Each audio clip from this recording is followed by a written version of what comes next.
Right. Catherine Delahunty. Tēnā koe, Mr. Speaker. Order. I'm calling Catherine Delahunty. Tēnā koe, Order. Mr. Speaker. Order. I've called Catherine Delahunty, so I don't want the interjection to continue from my right. Tēnā koe, Mr. Speaker. Tēnā Tēnā koutou te whare paramatau. To the Minister for the Environment, does he support the continued Landcorp conversion from forestry to dairy, despite the impact dairy farming has on freshwater quality and the ongoing loss of forest as a carbon sink? The Honourable Dr Nick Smith. Mr. Speaker, approval for these conversions are a decision for the Waikato Regional Council and the Taupo District Council relative to their regional and district plans, or if appealed, to the Environment Court. The government is requiring a strengthening of these councils' plans and rules in respect of freshwater quality with the 2011 National Policy Statement and the 2014 Minimum Standards.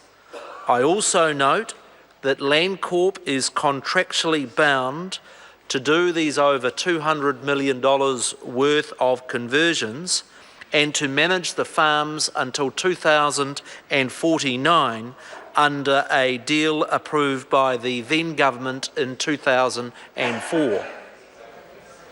Mr. Speaker. Point of order, Catherine Delahunty. The Minister addressed the first leg of the question extremely well. There is a second leg that was not addressed about the loss of forest as a carbon sink.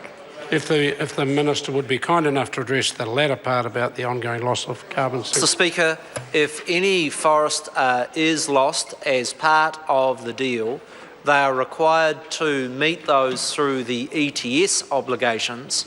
The price of the ETS scheme has been quite low historically, but members should note that from the 1st of January this year, when international units have no longer been available, the price is currently sitting at about $6.80, and so there is a financial obligation for the loss of those forest sinks. Supplementary question, Catherine Delahunty.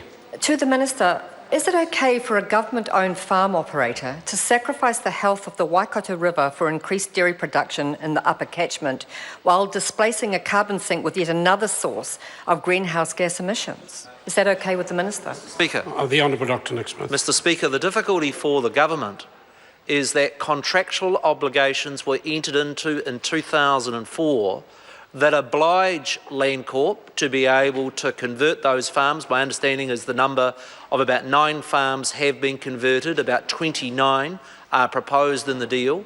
There's an expense to Landcorp of something over $200 million, and it would be in breach of those contractual obligations if it did not proceed with those dairy conversions.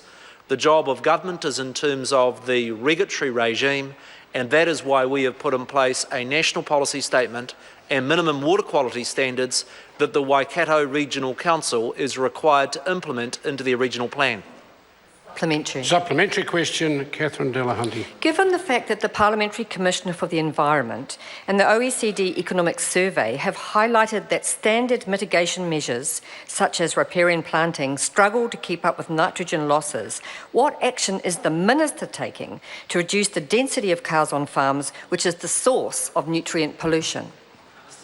The Honourable Dr Nick Smith. The report by the Parliamentary Commissioner for the Environment complimented the government on the very first freshwater national policy statement that we introduced in 2011.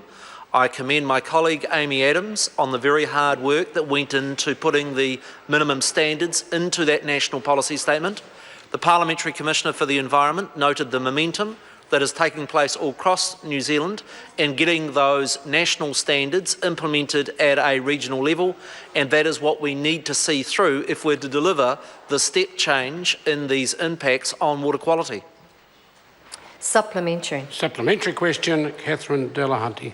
To the Minister, given that mitigation to date, as is highlighted in the other Parliamentary Commissioner's report last week, has not protected lakes such as Karapiro from turning pink from pollution, will he admit that his strategy for protecting water from excess nitrogen from cow waste is failing?